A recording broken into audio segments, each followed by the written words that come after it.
O que é processamento de imagem? É uma série de atividades executada ordenadamente que passa por uma organização onde no final será o objetivo que o usuário ou sistema pretende utilizar. A obtenção inicial de dados, informações ou propriamente e seus processamento pode ou não ser realizado através de métodos computacionais e tecnológicos, assim como qualquer outra forma de escrita e catalogação. Compreensão de dados e sua importância. A necessidade de compreensão de dados é algo comumente relacionado à vida das pessoas, seja de maneira direta ou indireta. Na internet, a compreensão ajuda a diminuir a quantidade de tráfego na grande rede, aumentando a velocidade de navegação, realização de downloads de arquivos e visualização de vídeo. Na vida offline, arquivos compactados são preferíveis quando há interesse de armazenamento de maior número de dados possível no menor espaço de memória secundária disponível, como pendrives, memory cards, disco rígido e demais unidades de memória. O problema que a gente pretende resolver seria basicamente reconstruir uma imagem utilizando uma quantidade inferior de dados, mas sem perder a qualidade da mesma, utilizando para isso a decomposição em valores singulares, na otimização de espaço de armazenamento de imagem.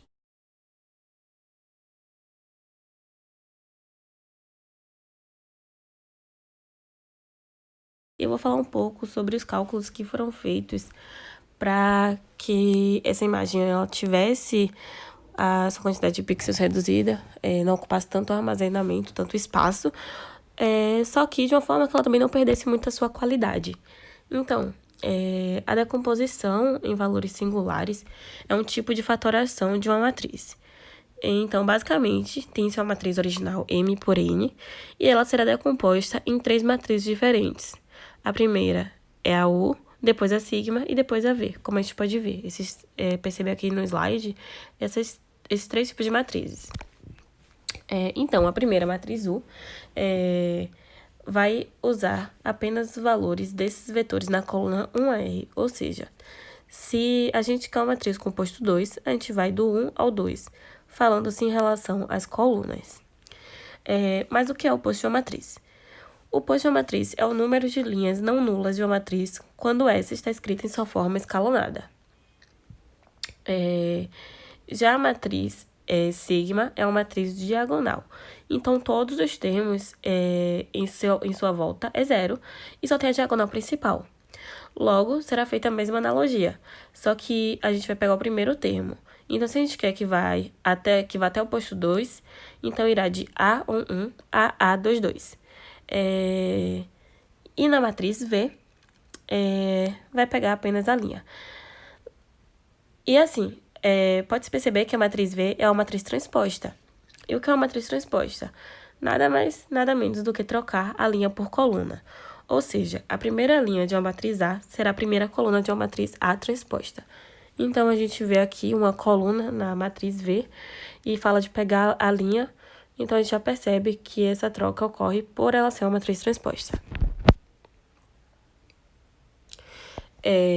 U é uma matriz M por N, contendo vetores singulares retos de A, sigma da mesma forma, e U e V são matrizes ortonormais. Como a gente pode ver aqui, as matrizes demonstradas novamente. E a propriedade 1 da decomposição de valores singulares, o número de valores singulares diferentes de zero é igual ao oposto de A. Mas, mesmo que os valores singulares de ordem inferior ao oposto da matriz não sejam zero, eles têm valores desprezíveis e são tratados como ruído. Para que uma boa quantidade de compressão seja alcançada, apenas os primeiros K valores da equação participam dessa compressão. Então, basicamente, esses foram os cálculos que fizemos para conseguir chegar nesse processamento dessa imagem aí.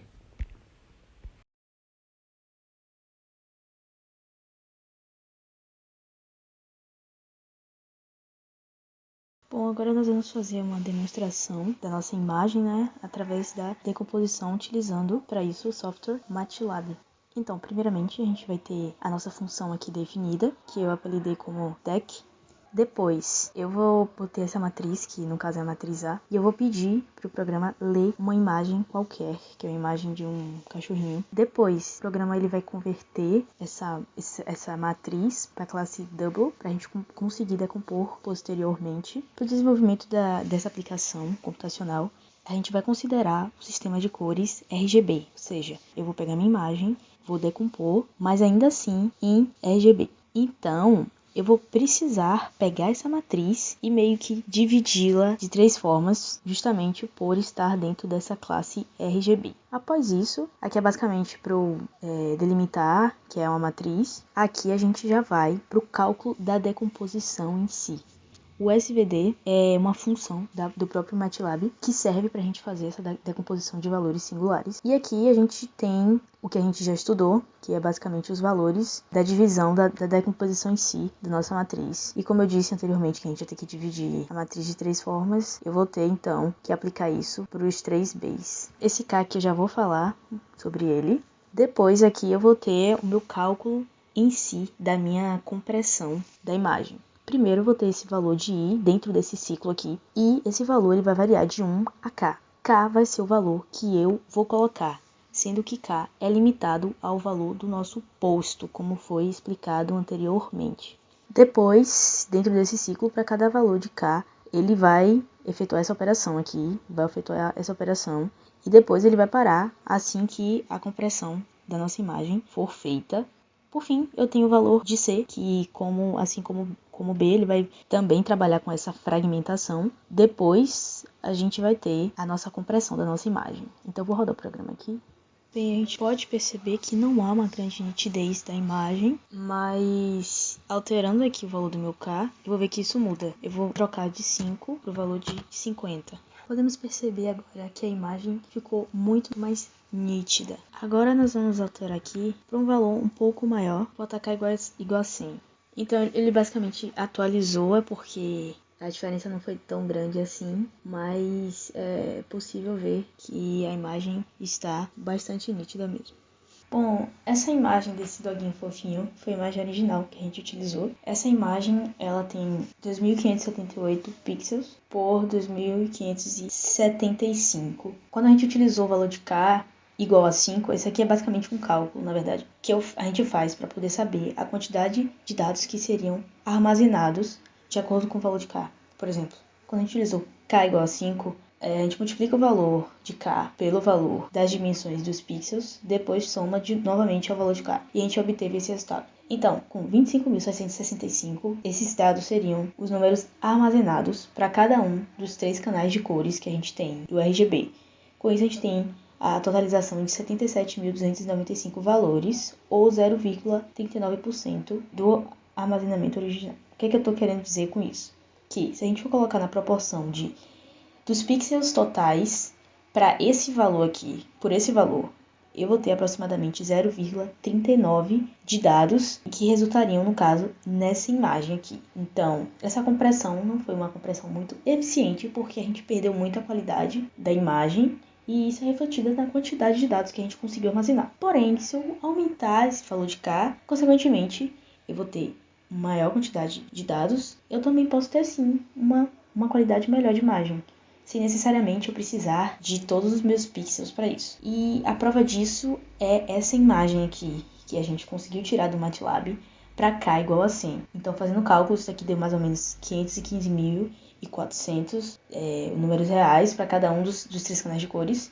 Com isso, eu tive a totalização de mais de 1.500.000 valores, que isso representa 7,76% do armazenamento original. Então, assim, eu consegui obter êxito na minha compressão de dados, e eu tive uma imagem boa, com uma ótima nitidez e com redução significativa de dados. E aí, quando eu aumentar mais o valor de K, limitado ao meu posto, eu vou ter um aumento de dados também, mas eu também vou ter uma qualidade ok da minha imagem, e eu não necessariamente vou precisar ter o valor máximo de pixels.